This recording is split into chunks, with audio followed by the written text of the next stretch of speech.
some royals, both kings and queens alike, who died in a brutal, intense, or old age ways, but there are some who died in very strange, unconventional senses, like James II, who ruled Scotland for 23 years between 1437 and 1460. His reign is generally looked upon favorably, such as the foundations of the University of Glasgow made him a popular king, but he was also responsible for reprehensible acts like the killings of Earl Douglas. In fact, James showed that he was willing to get rid of anyone who threatened his rule. Even though the Scottish War of Independence was over just by 15th century, certain areas around the border regions remained under British control. One of them was the Roxburgh Castle, as King James thought that he would be able to get to reclaim the castle for Scotland at a time when English forces were weakened by the War of Roses. But while he was waltzing in, trying to find his way through, making his way downtown, walking fast, faces past, and he was homebound, or more or less cannon bound, he died. He was killed by a cannon, and not just any cannon, his own. He was just standing right next to one when, instead of shooting it, it just exploded, and honestly you could say he had a blast. Charles VIII, a 15-year reign as King of France between 1483 and 1498. Since he was only 13 years old,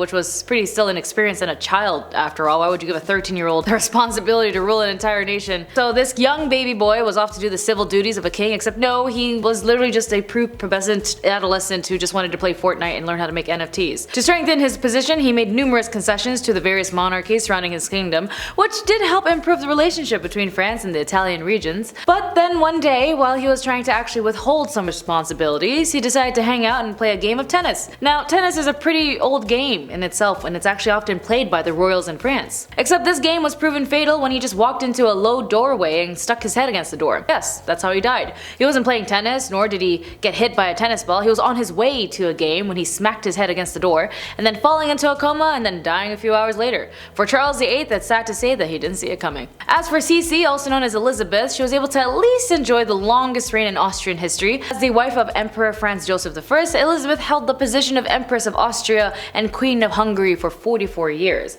Unfortunately, in a wrong place, wrong time situation, she was assassinated. By his own admission, Luigi Lucchini had nothing against Elisabeth personally. The Italian anarchist simply despised all royalty and wealthy people in general. He was the kind of guy that would say, not tax rich, but eat them. His intended target was Prince Philip, Duke of Orleans, but unfortunately for everyone involved, except the Duke, Lucchini arrived too late in Geneva and he missed the opportunity, so he grabbed the newspaper, looked for the next biggest target in town, who happened to be Elisabeth. He found out where she was staying, went to the hotel, and waited for her. When Elisabeth came out, Lucchini approached her and stabbed her in the heart. He then gave himself up, quite proud of his actions. In fact, he asked to be extradited to Italy and received a public execution worthy of a martyr. And the government, of course, was not quick to do him any favors, denied his request, and so he just hung himself in his cell. King Alexander of Greece in the 20th century only lived up to rule about 3 years. At the age of 27, he was out and about walking his dog. He lived in a palace, by the way, that had a lot of animals from different origins and backgrounds, species, and whatnot. So anyways, he was walking his dog, minding his own business, and his dog started fighting with one of his pet monkeys that they had on site. And so Alexander, like a good pet monkey dog owner, does what, one does, which is to try to break the fight. So what happens? The monkey went out wild and bit him. Although the monkey was groomed and cared for, and still died also for harming the king had politely asked everyone to just don't bring up the fact that I got bitten by a monkey. However, because he took the monkey bite at the same time as any other bite, the wound wasn't properly cleaned up and it got infected. He ended up getting infected so much that it was infecting really badly the same day that he got bit, and eventually he was so bedridden that it resulted to severe sepsis. In all honesty, the medical team back then wasn't that great, as his life could have been saved if they just had amputated his leg, but who knew, or what was the cause with the antibiotics or something? They didn't have any of that stuff. But still, he died after 3 weeks fighting for his life against his pet monkey bite. You don't bite the hand that feeds you, sometimes you just die from sepsis. Living in the 18th century, King Yeongjo of Joseon was actually one of the most successful and long-lived rulers in Korean history. He reigned for 52 years, which he implemented a new taxation system trying to minimize fighting between factions by adopting a Confucian mentality. However, he's mostly remembered by many today for his execution of his son. Yeongjo could not allow his son Sado to rule after him. The man was absolutely deeply unstable and prone to violent outbursts. Apparently he was a real menace, like a real psycho. It stressed the king so much that in order to get rid of his son, according to the law, you could only dispose your son with the consent of the mother. And so the mom was like, yeah, my son freaking sucks, get rid of him.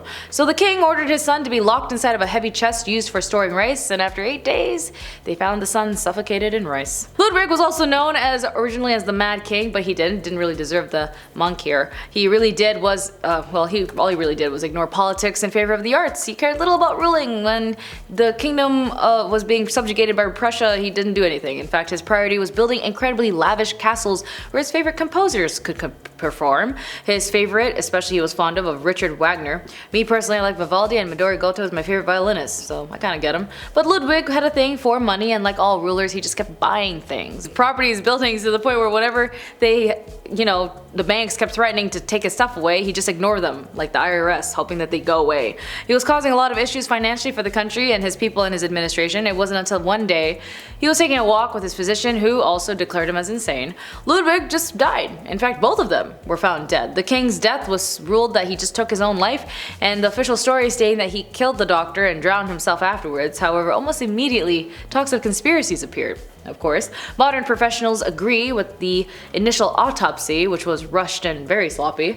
Moreover, several accounts mention that the king's coat mysteriously had 2 bullet holes. The coat was taken from the body and reportedly made several appearances with different owners afterwards. But hey, what do you think happened? Frederick I, also known as Frederick Barborossa, was the elected king of Germany in 1152, and later also became the king of Italy before finally being crowned Roman emperor in 1155.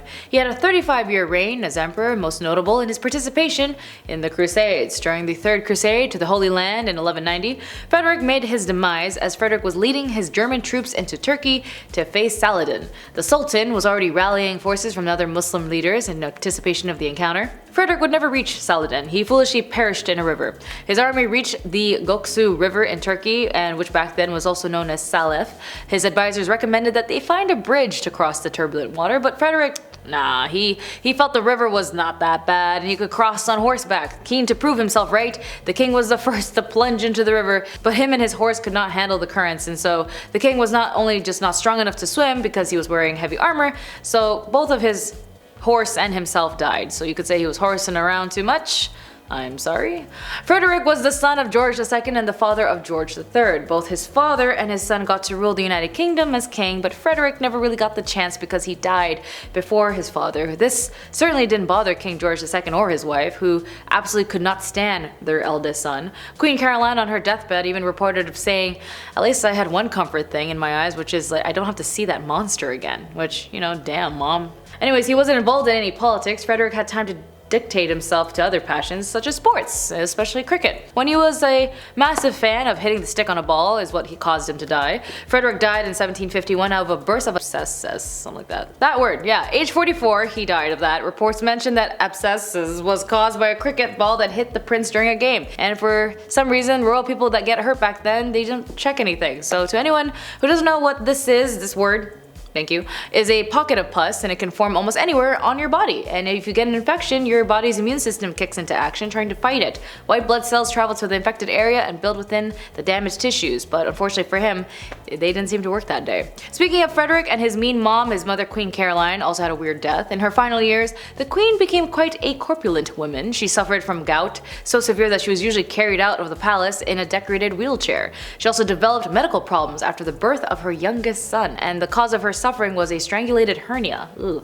One day, the pain was so intense that it left her completely bedridden, and her womb had ruptured. She was bleeding internally. This led to her death on November 20th, 1737, and that's when her bowels burst wide open. Nah, sorry for the visuals, but it happens. I think what's worse is that when someone makes a bar out of your death, that's probably the worst thing that could have happened, because apparently a poet named Alexander Pope wrote a verse over her death, and it goes like this: "Here lies wrapped up in 40,000 towels, the only proof that Caroline had bowels." Yeah, even back then, men can still be romantic. And finally, Charles II, earning him the nickname Charles the Bad. His ghastly death was ruled by many as a divine punishment, as several accounts that differ slightly had been given of his death, but most quoted one was of the 18th century English author Francis Blagden. According to him, Charles was very ill, and his physician ordered him to be completely wrapped from neck to toe in linen cloth soaked in brandy. One of the doctor's attendants was sewing up the cloth so that it would be nice and tight and nice and warm, and when they were finished, they wanted wanted to cut the remaining thread, and since this treatment was performed at night,